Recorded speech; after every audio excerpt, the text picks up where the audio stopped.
الحمد لله وحده والصلاة والسلام على من لا نبي بعده أما بعد فأعوذ بالله من الشيطان الرجيم بسم الله الرحمن الرحيم وما خلقت الجن والإنس إلا ليعبدون صدق الله مولانا العظيم وصدق رسوله النبي الكريم ونحن على ذلك من الشاهدين ومن الشاكرين. قابل احترام بھائیوں اور بہنوں، انسان دو چیزوں کا نام ہے. نمبر 1 جسم، نمبر 2 روح. جسم مٹی سے بنا ہے اور روح آسمان سے آئی ہے. جس طرح انسانی جسم کے لیے غذا کی ضرورت ہوتی ہے، اسی طرح روح کے لیے بھی غذا کی ضرورت ہے.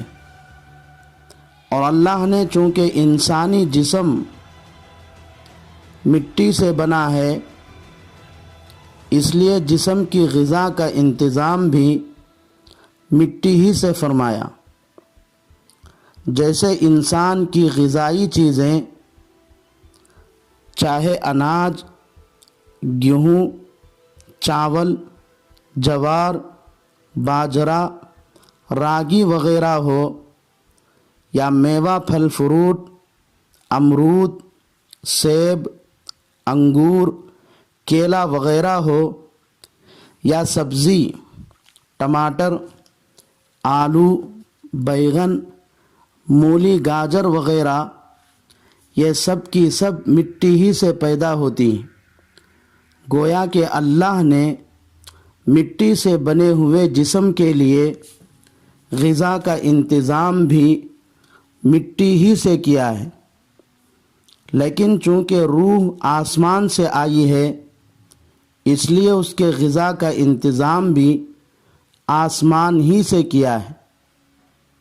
چنانچہ روح کی غذائیں 5 چیزیں ہیں: صحیح عقائد، عبادات، اخلاقیات، معاملات، معاشرت. اور یہ سب آسمان سے آئی ہوئی ہیں. گویا کہ اللہ رب العزت نے آسمان سے آئی ہوئی روح کے لیے آسمانی غذاؤں کا انتظام فرمایا ہے. میرے عزیزوں اور بزرگوں، جس طرح جسم بیمار ہوتا ہے، بخار، زکام، gastric, sugar, B P, heart attack وغیرہ جسمانی بیماریاں ہیں، ان کا علاج ضروری ہے، ورنہ انسان کے جان کو نقصان پہنچتا ہے. اسی طرح روح بھی بیمار ہوتا ہے. حسد، کینہ، جلن، بغض، خود پسندی، تکبر، گھمنڈ، غیبت، جھوٹ، تہمت لگانا، بدنگاہی وغیرہ روحانی بیماریاں ہیں. ان کا علاج بھی ضروری ہے، ورنہ آدمی کا ایمان خطرے میں پڑ جاتا ہے. میرے قابل احترام بھائیوں اور بزرگوں، اوپر کی تفصیل سے ہم کو کچھ باتیں معلوم ہوتی ہیں. پہلی بات یہ ہے کہ انسان صرف جسم کا نام نہیں ہے. جسم تو انسان کا ایک حصہ ہے. انسان کہلانے کے لیے جسم کے ساتھ روح کا ہونا بھی ضروری ہے. بلکہ اگر غور کیا جائے تو حقیقت میں انسان روح ہی ہے. کیونکہ ہمارے محلے کا کوئی آدمی جس کا نام عبداللہ ہے انتقال کر جائے تو ہم کہتے ہیں کہ عبداللہ مر گیا، حالانکہ عبداللہ کا جسم وہی ہے، صرف اس کے اندر کی روح نکل چکی ہے، پھر بھی ہم کہتے ہیں کہ عبداللہ مر گیا۔ معلوم ہوا کہ انسان اصل میں روح ہی کا نام ہے اور جسم انسان کے لیے عارضی جز ہے۔ لیکن ہم کس کو اہمیت دے رہے ہیں، روح کو یا جسم کو؟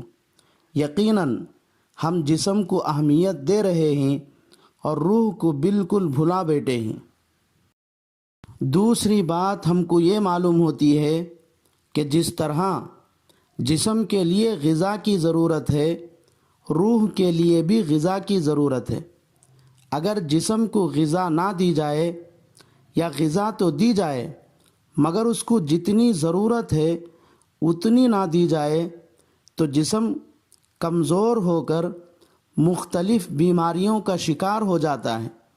اسی طرح روح کو غذا نہ دی جائے یا غذا تو دی جائے مگر جتنی غذا روح کو ضرورت ہے اتنی نہ دی جائے تو پھر روح بھی کمزور ہو کر روحانی بیماریوں میں مبتلا ہو جائے گی۔